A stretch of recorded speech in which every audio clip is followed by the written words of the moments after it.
যুক্তরাজ্যে যেটা জায়েজ ভারতে সেটা জায়েজ হবে না কেন? ভারতে সালাউদ্দিন আহমেদ করলে যেটা জায়েজ সেটাও তো করছেন না। শেখ হাসিনা তো সরকার পতনের আন্দোলনের পরিকল্পনা করছেন না, দলীয় নেতাকর্মীদেরকে বিএনপি সরকার ফেলে দেওয়ার জন্য সংগঠিত করছেন না। তিনি তার দলের রাজনৈতিক কার্যক্রম নিষিদ্ধ করে দেওয়া হয়েছে, তিনি সেটাকে অন্যায় বলে মনে করেন। তিনি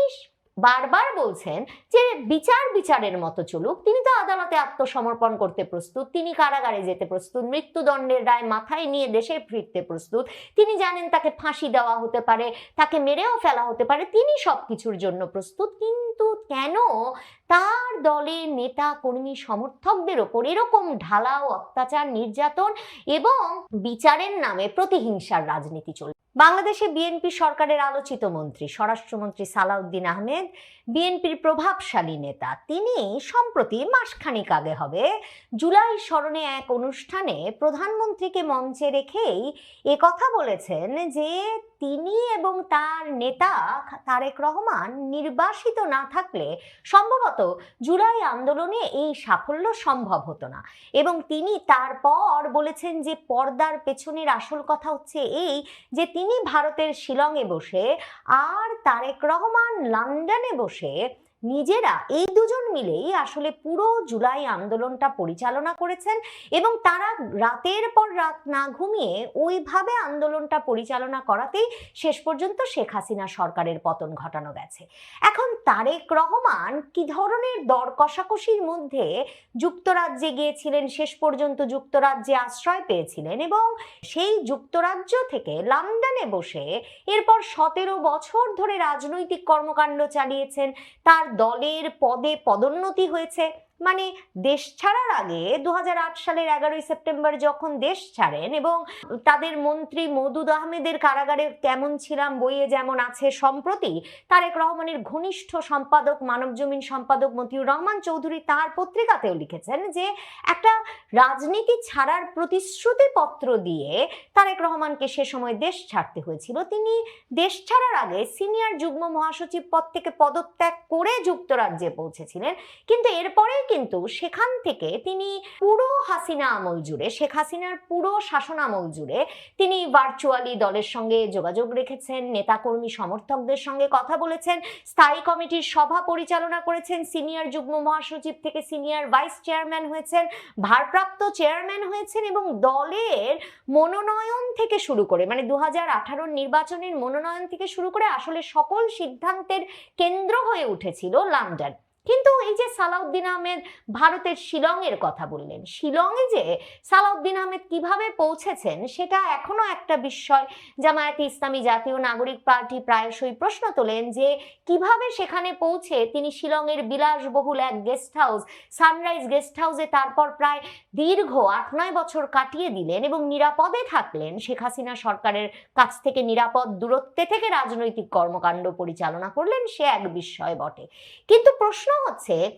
সালাউদ্দিন আহমেদ ভারতে ছিলেন, এখন তিনি বলছেন নির্বাসনে ছিলেন। শেখ হাসিনাকে তো ভারত সরকার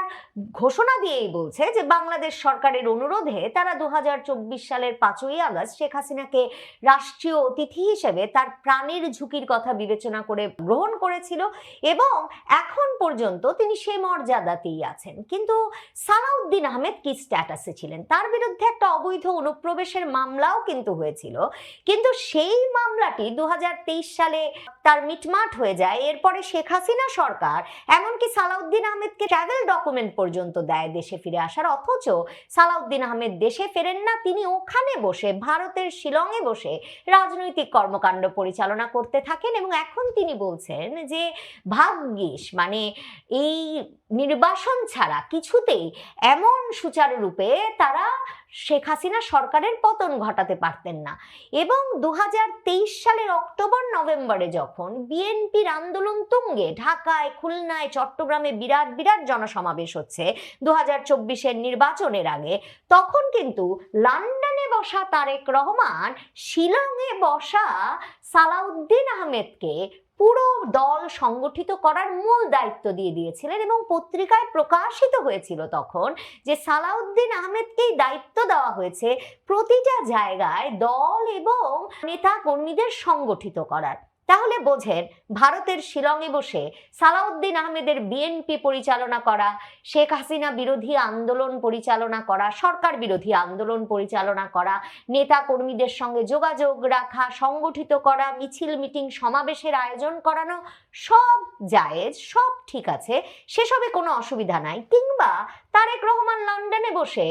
দলের সভা সমিতি পরিচালনা করবেন, শুধু তো তাই নয়, তিনি ভার্চুয়ালি নেতাকর্মীদের উদ্দেশ্যে বক্তব্য রাখবেন, শুধু তাও নয়, কিংবা তিনি এই যে জুলাই আন্দোলন কিংবা সরকার বিরোধী আন্দোলন পরিচালনা করবেন, তাও অসুবিধার নয়।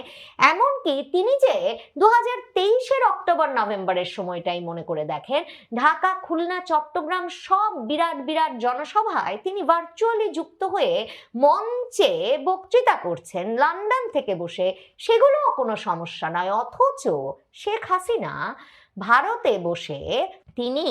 কেন ভার্চুয়ালি বক্তব্য রাখার সুযোগ পেলেন, তারেক রহমান সরকার সেটা নিয়ে তেলে বেগুনে জ্বলে উঠেছে এবং বিরাট একটা প্রেস বিজ্ঞপ্তি তারা প্রকাশ করে দিয়েছে পররাষ্ট্র মন্ত্রণালয়ের ফেসবুক পেজে। মানে তারেক রহমান সরকার যে ভারত সরকারকে বলছে যে শেখ হাসিনা যাতে রাজনৈতিক বক্তব্য দিতে না পারেন সেটা যাতে ভারত সরকার দেখেন, মানে তারেক রহমান সরকারের মূল যে একরকমের তাদের ক্ষোভ এবং রাগ এবং উদ্বেগটা শুরু হলো আসলে শেখ হাসিনা যখন থেকে ঘোষণা দিলেন তিনি শিগগিরই দেশে ফিরবেন, এবং তিনি তারপর সুনির্দিষ্টভাবে বললেন আন্তর্জাতিক সংবাদ মাধ্যম রয়টার্সকে সাক্ষাৎকার দিয়ে যে তিনি ডিসেম্বরে দেশে ফিরবেন, দেশে ফিরে আদালতে আত্মসমর্পণ করবেন। যখন তারেক রহমান লন্ডনে বক্তব্য রাখতেন তখন কিন্তু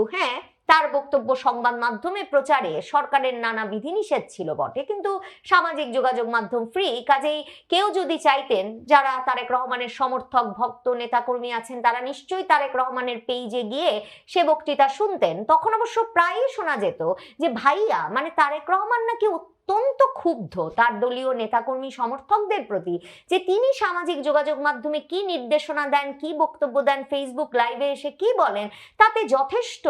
শ্রোতা দর্শক হয় না। তো যাই হোক, যার আগ্রহ আছে তার শোনার সম্পূর্ণ সুযোগ আছে, যেমন শেখ হাসিনার বক্তব্যের ক্ষেত্রেও যার আগ্রহ নাই তার না শুনলেও চলে, পাত্তা না দিলেও চলে। কিন্তু তারেক রহমানের বক্তব্য জাতীয় সংবাদ মাধ্যমে প্রচারে একটা বিধিনিষেধ ছিল, তাতে কিন্তু তিনি গুলশান কার্যালয়ে ভার্চুয়ালি যুক্ত হয়ে স্থায়ী কমিটির বৈঠক করছেন, সেখানে তিনি কি বলছেন এসব বিষয়ে নিয়মিত খবর আসতো বাংলাদেশের সংবাদ মাধ্যমে। মানে এই যে তিনি একটা পুরো দলের রাজনৈতিক কার্যক্রম আরেকটা বিদেশে বসে মানে যুক্তরাজ্যে বসে পালন করছেন, সেজন্য তো যুক্তরাজ্য সরকারের কাছে কেউ ক্ষোভ প্রকাশ করে নাই, কেউ জবাবদিহিতা আদায় করে নাই। তাহলে যুক্তরাজ্যে যেটা জায়েজ ভারতে সেটা জায়েজ হবে না কেন? ভারতে সালাউদ্দিন আহমেদ করলে যেটা জায়েজ সেটাও তো করছেন না। শেখ হাসিনা তো সরকার পতনের আন্দোলনের পরিকল্পনা করছেন না, দলীয় নেতাকর্মীদেরকে বিএনপি সরকার ফেলে দেওয়ার জন্য সংগঠিত করছেন না, তিনি তার দলের রাজনৈতিক কার্যক্রম নিষিদ্ধ করে দেওয়া হয়েছে, তিনি সেটাকে অন্যায় বলে মনে করেন। তিনি বারবার বলছেন যে বিচারের মতো চলুক, তিনি তো আদালতে আত্মসমর্পণ করতে প্রস্তুত, তিনি কারাগারে যেতে প্রস্তুত, মৃত্যুদণ্ডের রায় মাথায় নিয়ে দেশে ফিরতে প্রস্তুত, তিনি জানেন তাকে ফাঁসি দেওয়া হতে পারে, তাকে মেরেও ফেলা হতে পারে, তিনি সবকিছুর জন্য প্রস্তুত। কিন্তু কেন তার দলের নেতা কর্মী সমর্থকদের ওপর এরকম ঢালাও অত্যাচার, নির্যাতন এবং বিচারের নামে প্রতিহিংসার রাজনীতি চলবে? কালকেও শেখ হাসিনার এই ভার্চুয়াল সভায় ভার্চুয়ালি যুক্ত হয়েছেন আওয়ামী লীগের সাবেক এমপি এবং বাংলাদেশের সর্বকালের সর্বশ্রেষ্ঠ অলরাউন্ডার সাকিব আল হাসান। সেই উপলক্ষে গিয়ে সাকিব আল হাসানের বাড়িতে কালকে পেট্রোল বোমা ছুড়ে আরেক দফা ভাঙচুর, আগুন দেওয়া হয়েছে। মানে এটা ঠিক কোন গণতান্ত্রিক আচরণ আর কোন যুক্তি দিয়ে তারেক রহমান সরকার বিদেশিদের কাছে কিংবা মানবাধিকার সংগঠনের কাছে কিংবা যারা গণতন্ত্র আইনের শাসন নিয়ে কথা বলেন তাদের কারো কাছে ব্যাখ্যা করবেন সেটা বলা মুশকিল। মানে তাহলে তো তারেক রহমান বারবার ভার্চুয়ালি এলেই তারেক রহমানদের ঘর বাড়িতে কিছু হওয়ার কথা, কিন্তু তাদের বগুড়ার বাড়িতে কিংবা তাদের গুলশানের বাড়িতে কিংবা তাদের কোনো এলাকায় কোনো সমস্যা হয়েছে বলে তো কখনো শোনা যায় নাই, বা তারেক রহমান রহমানের সঙ্গে গুলশান কার্যালয়ে গিয়ে স্থায়ী কমিটির সদস্যরা বৈঠক করে বের হওয়ার পরেই তো তাহলে তাদের ধরপাকড় করার কথা, তাদের বাড়িতে আগুন দেওয়ার কথা, কই এমন তো ঘটে নাই। দেখেন, তারেক রহমান অপরাধী ছিলেন না, শেখ হাসিনা অপরাধী, কাজেই শেখ হাসিনাকে কথা বলতে দেওয়া হবে না, এমন একটা বয়ান যখন চালু করার চেষ্টা হয় তখন সত্যি মনে পড়ে যে 2008 সালে কি ভয়াবহ পরিস্থিতিতে হুইল চেয়ারে চেপে ব্যথায় একদম কুকড়ে যাওয়া মুখ নিয়ে, স্ত্রী কন্যা নিয়ে কোনো রকমে দেশ ছেড়েছিলেন আজকের প্রধানমন্ত্রী তারেক রহমান। 2007 সালের 1/11 পর তারেক রহমানকে যখন গ্রেফতার করা হয় তখন কি ভয়াবহ সব শিরোনাম চলছে প্রথম আলো, ডেইলি স্টার সহ বাংলাদেশের শীর্ষস্থানীয় পত্রিকাগুলোয়, যে তারেক রহমান হাওয়া ভবন করে এই বাবর, গিয়াসউদ্দিন আল মামুন, তার সাঙ্গপাঙ্গদের নিয়ে তিনি বসুন্ধরার কাছে 100 কোটি টাকা চেয়ে বসেছেন। তারপর খবর বের হচ্ছে খালেদা জিয়াও জানতেন তিনি কার কাছে কত টাকা চেয়েছেন। শুধু কি তাই, বাংলাদেশের পত্রিকাগুলোই তারেক রহমান সম্পর্কে এসব লিখছিল। এবার নির্বাচনের আগে, মানে ফেব্রুয়ারির নির্বাচনের আগে টাইম ম্যাগাজিন যে সাক্ষাৎকার নিয়েছেন তারেক রহমানের ভবিষ্যৎ প্রধানমন্ত্রী হিসেবে, সেখানে যে টাইম ম্যাগাজিন উল্লেখ করেছিল যে উইকিলিক্সে তারেক রহমানের নানা কেলেঙ্কারির খবর আছে, শুধু তাই নয়, সেখানে তারা উল্লেখ করেছিল যে তারেক রহমানকে খাম্বা তারেক নামে একটা বিরাট অংশের জনগণ এখনো ডাকেন, কারণ তিনি খাম্বা বানিয়েছিলেন সারা দেশে, কিন্তু খাম্বায় বিদ্যুৎ দেওয়ার কোনো ব্যবস্থা করেন নাই এবং ওই খাম্বা বানিয়ে বিপুল পরিমাণ টাকা আত্মসাৎ করেছিলেন। দেশে দেশে এমন সুনাম তখন তারেক রহমানের যে তারেক রহমানকে মার্কিন যুক্তরাষ্ট্র, যেই মার্কিন যুক্তরাষ্ট্র 1/11 পেছনে গুরুত্বপূর্ণ ভূমিকা রেখেছিল, সেই মার্কিন যুক্তরাষ্ট্রের তখনকার রাষ্ট্রদূত James F Moriarty Tarique Rahman যখন খালেদা জিয়ার সেনাবাহিনীর সঙ্গে ব্যাপক দর কষাকষির এক পর্যায়ে শেষ পর্যন্ত মুক্তি পান এবং বিদেশ যাওয়ার সুযোগ পান, তখনও জেমস এফ মরিয়ার্টি যুক্তরাষ্ট্রের পররাষ্ট্র মন্ত্রণালয়ে বার্তা পাঠিয়ে বলেছিলেন যুক্তরাষ্ট্রের সাবধান থাকা উচিত, যাতে লুটপাট তন্ত্রের একটা কেন্দ্রীয় চরিত্র